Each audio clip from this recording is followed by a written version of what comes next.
GB from 10 Papa 1 requesting radio test and brigade time. On GB 10 Papa 1 over. 10 Papa 1 receiving you loud and clear. GB 10 Papa 1 receiving you loud and clear. Over. 10 Papa 1 brigade time is 18282 summary. I'm Katie. I've been a firefighter for Bedfordshire Fire and Rescue Service for 3 years. I've wanted to be a firefighter ever since I was a little girl. When I used to stay up late and watch London's burning without my parents knowing. And after a few years of working in retail, which was my job previous to this, I felt that it was a good time to pursue the career that I've always wanted to do.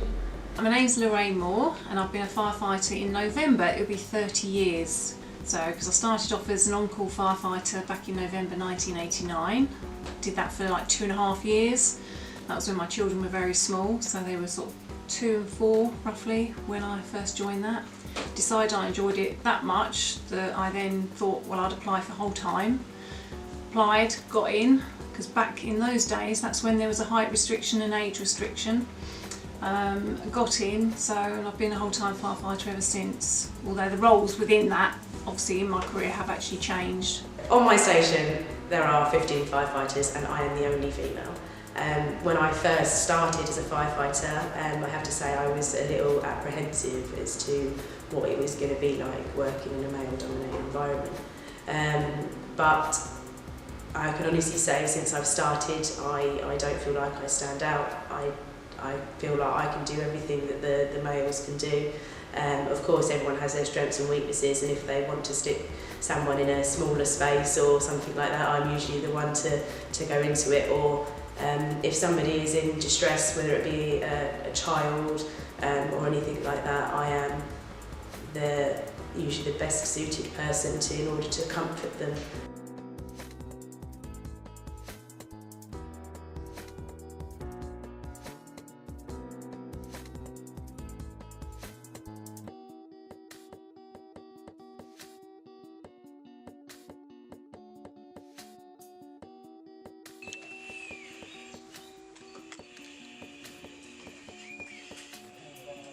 I became a firefighter through coming down to my local fire station and speaking to the watch commander. Once I spoke to my watch commander and had my suitability interview for the job, I then filled out the relevant paperwork to move on to the next process, which was the written test and physical tests. Once they're completed, then you have an interview, and then if you pass the interview, which I did, then go into a 2-week initial course in order to be safe to ride on a fire engine.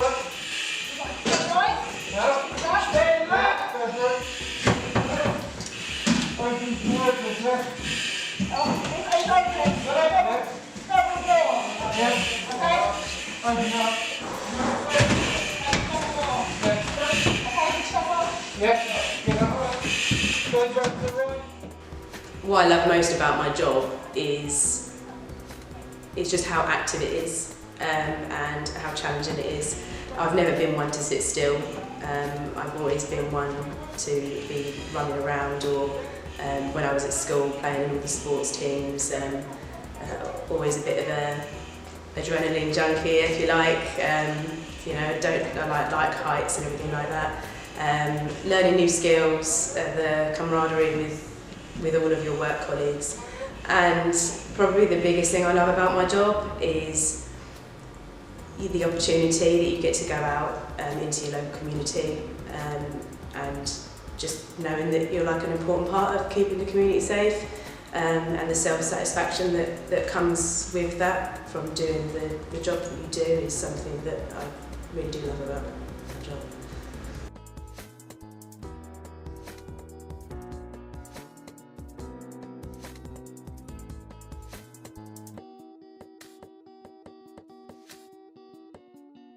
So I started off as a firefighter and I've completed all my exams to go for all the levels. So I have been a crew manager, I've been a watch manager, I'm currently a station manager, and within that I have done some different roles.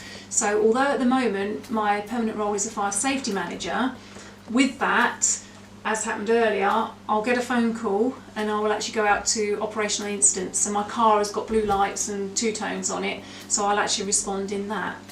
In addition, so going to the incidents, I'm also a fire investigator. So I'll assist crews in actually helping them establish the cause of a fire, or if it's a deliberate fire, then I'll actually assist with the investigation with scenes of crime and the police. So for me, that's an area that I've got that particular interest in as well. In the back of my car, what I've got obviously a toolbox, I've got a life jacket, things like that, but my actual fire kit, so if I'm going out to any type of actual fire or incident, then I'm obviously wearing the traditional kit that you will actually see, along with my fire helmet. So I've got obviously the white helmet here.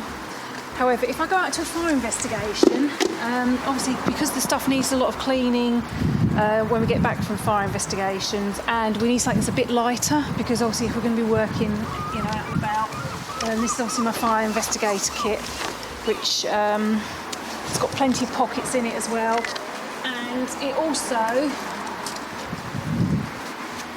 with it being a nice bright red colour, you don't tend to get mist, but you can put this stuff in the washing machine, which obviously I've been out to a fire investigation this morning, so I will actually have to clean my kit as well before I use it again. And with that, because the helmet can be quite heavy, then I can just wear a bump hat with that. When I moved to Potton, I didn't realise there was an on-call fire station there, and I worked behind the bar in the local hotel. And it was purely by chance that two gentlemen who I sort of knew to talk to from behind the bar came in one night, and they were actually wearing firefighting uniform, their actual uniform, and they were saying about how they were short of people for during the day, and they just looked at me and said, well, you could do that.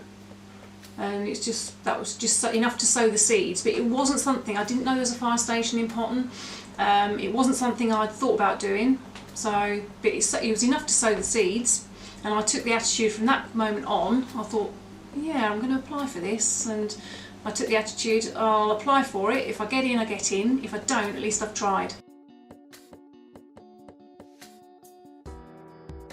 It's an enjoyable job. You're helping the community. When you're going out on the fire appliance, so back then going out on the fire appliance, yes, you did have the adrenaline, but you never knew exactly what you were going to, but you were always going to be helping someone. So whether that be a road traffic collision, whether that be someone, a fire, an actual fire, whether it's a water related incident, so there's that element to it. But also going out and doing sort of like careers fairs, because there's a lot more to the job than people think. So whereas when I very first joined, it was more incident related, now, actually going out into the instance is probably only a small proportion of the work. So the other stuff we do during the day is obviously things like community safety, safe and well visits, fire safety, making sure that shops and that are safe for when the shoppers go into them. School visits, we have to do the training, the maintenance, online learning. There's so much of the job now, it's really expanded.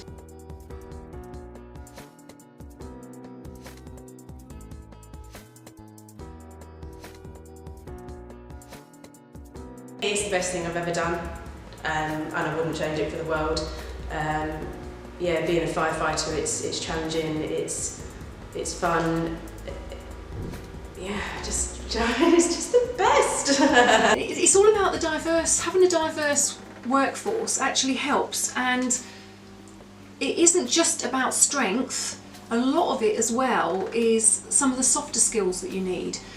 So for example, I didn't realise, but it wasn't till some time after that one of the firefighters actually said to me, we'd gone to a road traffic collision where there was a child in the back of the car, and it was just like my natural instinct to get in the car and talk to that child. And it wasn't till quite some time later that someone said, I'm glad you did that, because I don't think I could have done exactly the same. So everyone brings their own different skills, and yes, you have to be physically fit, but we can do that, females can do that, but it's about, I might have different strengths in areas and the guys will have other strengths in their areas, and it's about having a diverse workforce that actually as a team, you've got a good selection of people. We can do everything that the males can do. I can pick up all the heavy equipment that we've got in the motor and I can use it all. They should just join.